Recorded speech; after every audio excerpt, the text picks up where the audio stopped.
Good morning. This summer has been rainy and cold, and right now the sun is out. I have many things I'd like to do, but instead I just know I'm gonna go out and sit in the sun. The laundry can wait.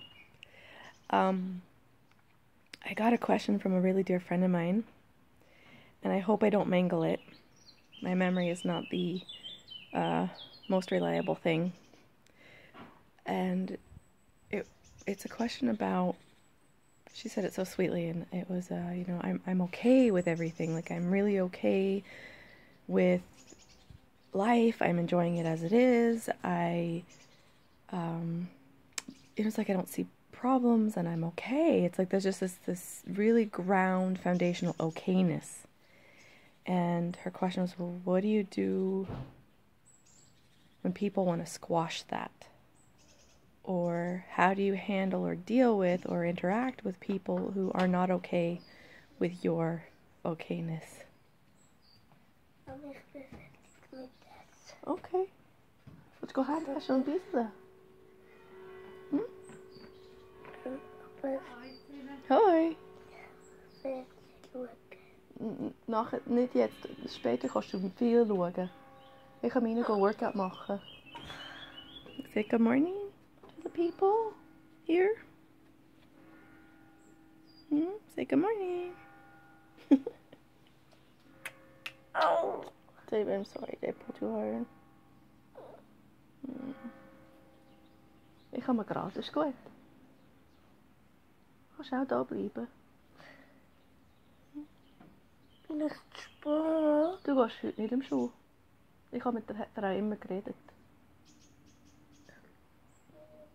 Rowan bleibt auch heim.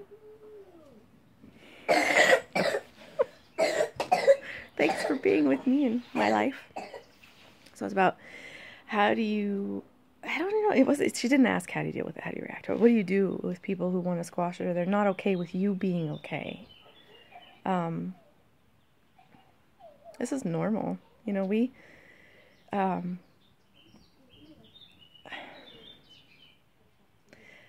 okay, so if you feel someone else's not okayness, it's your own not okayness with your okayness.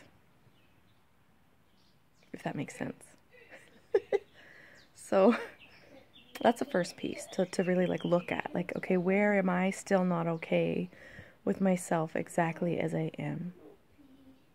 Where do I still feel like I need to apologize or defend my perspective, my point of view, my way of living and being and experiencing? Because that's the only time you're going to feel that, is when you're not quite really okay with your okayness. Somebody else's discomfort really isn't your business. And when you're not uncomfortable with their discomfort about you, so you're not uncomfortable about you, then you're free. And you can interact with them, and you can feel with them, and you may or may not hang out with them, or, it's just like their reaction to who and how and what you are doesn't matter. Like, there's people in my life, they don't like me. I love the shit out of them.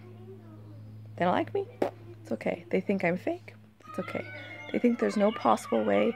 I've had people say, I can't believe you get so excited over such stupid shit. And I'm like, and I look for it. There's like a scanning of oh my God, do I get excited over stupid shit? Is that wrong? Am I bad?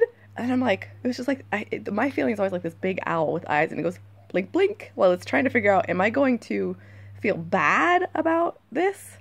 Or for me, it's just blink, blink, and then I go on being excited. In this case, it was about, if you want to know how to peel garlic, you put it in a glass jar with a lid, and you shake the crap out of it, and it will peel your garlic. And it's so awesome. Anyway. And somebody's like, I just can't believe you get so excited about such stupid shit. And I was like, okay. And then I kept being excited. I don't have to dampen myself or try to fit in or try to appear, appear sorry, the sun is on my face. Try to appear, me not being okay with my okayness means that I don't feel like I fit in. And I will do really strange things, you know, like make other people wrong or bad. And I mean, it's really like this. I remember there was this man who I didn't know, really big. I mean, he's like tall and wide. And I was with another girlfriend of mine and a bunch of kids. And we were trespassing on his land. We did not know it, but he made sure that we knew it. So he was screaming and he was so angry and his face was red and the veins of his neck were popping out. And I was just like looking at him in wonder. Like there was literally nothing happening here. My heart rate didn't go up. I wasn't nervous. I wasn't afraid. I was like super fascinated. I'm like, wow. And I could, from that place, I was just reacting with him very calmly and, sorry, you know, we didn't know we were trespassing and we're gonna move and we're trying to move off the land and he's coming after us and he's still screaming. And I'm like, sir, look, I'd really like to get off your land. I see you're upset.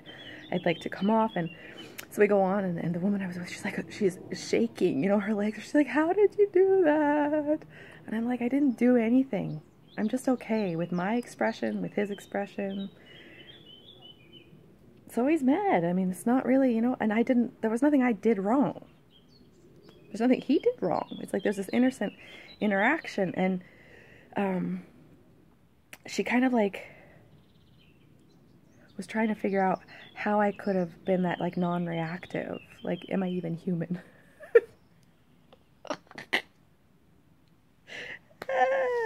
That seems to be the fear, right? When you start to live clarity that you're no longer human, you no longer fit in, you no longer play the stories. I mean, the indoctrination, the learning of that starts really little. Like if you've ever been around a parent who's like yelling at a kid and the kid doesn't seem to be taking it seriously. The kid's just kind of there and listening, but they're not like crying, they're not being upset, they're not feeling ashamed. And the parent or other people are like, don't be disrespectful, listen to me. When the kid is fully present and listening, but they're just not playing the game of, oh, I'm so bad, I'm such a bad one, I did that, I shouldn't have done that. They're not playing it. So from this feedback, we learn that we need to play the game. You know, we need to get upset and we need to be emotional and we need to, it's part of like this fit-in mechanism. Like the biology that we are adapts. So it makes sense that the mind mechanism that we are would also adapt. That's all we're doing, we're adapting. There's nothing wrong with it, it's totally innocent. It's totally innocent. So if I'm in somebody's presence and I feel like they're having a difficult time with me, I turn inward and I say, okay, where is that little space, that little corner, that little shadow where I haven't looked, where I'm still not comfortable with myself, where I'm not okay with my okayness.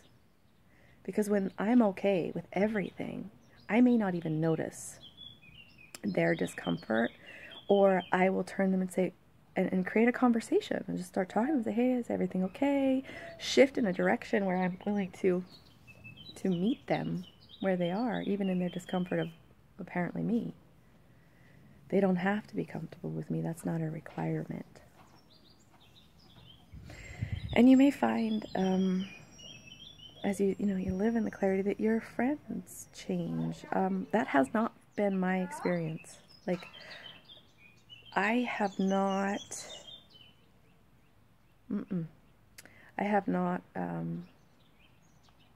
lost, or what, I don't know how to say that. I have not lost any friends or family members or stopped communicating with anybody in my journey.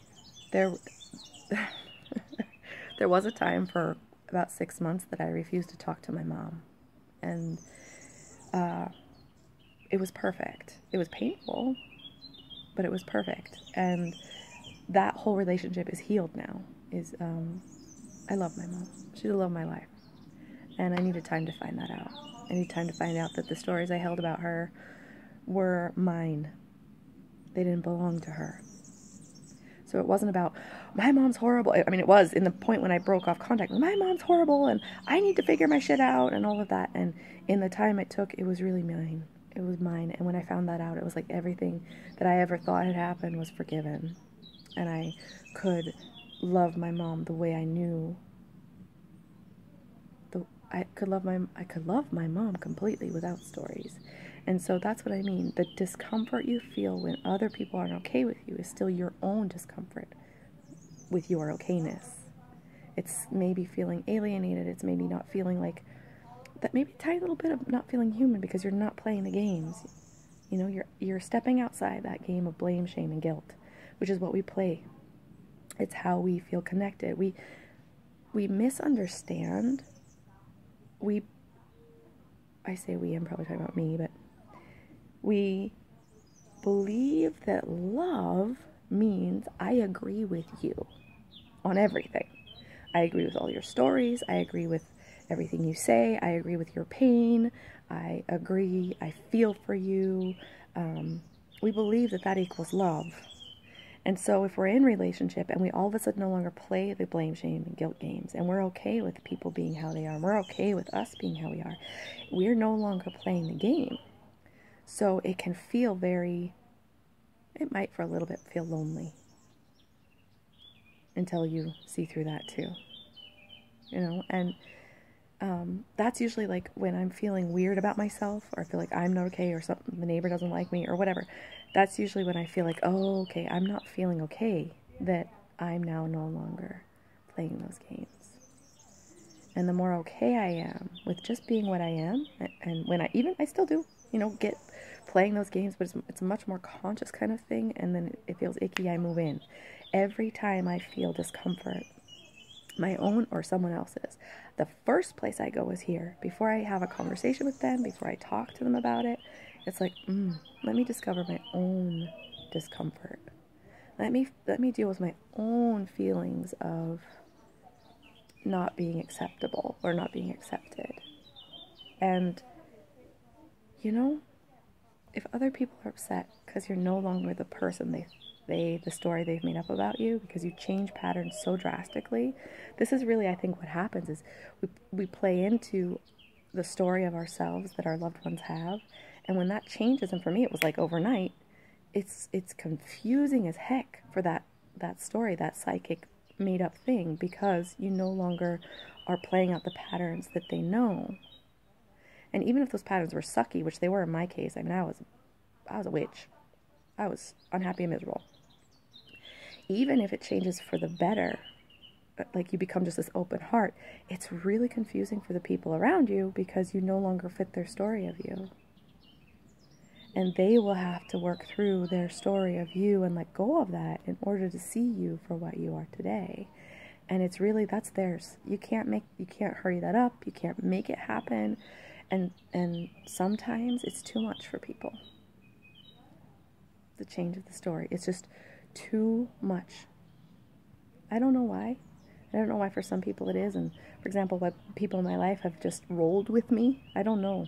I don't know what that is, except I can say I never ever asked anyone to follow me or to understand me or to understand the process I was going through. I just was me, and I was transparent and as vulnerable as I could be in each moment, and I never asked anyone to...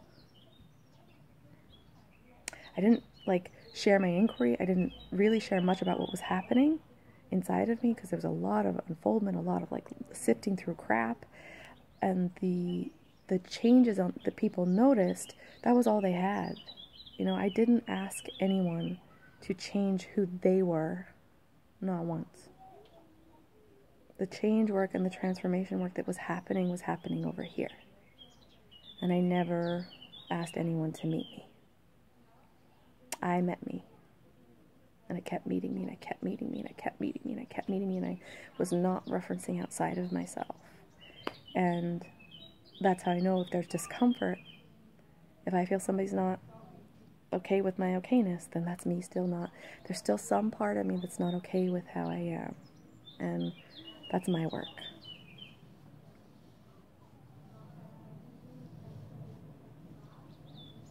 I love you.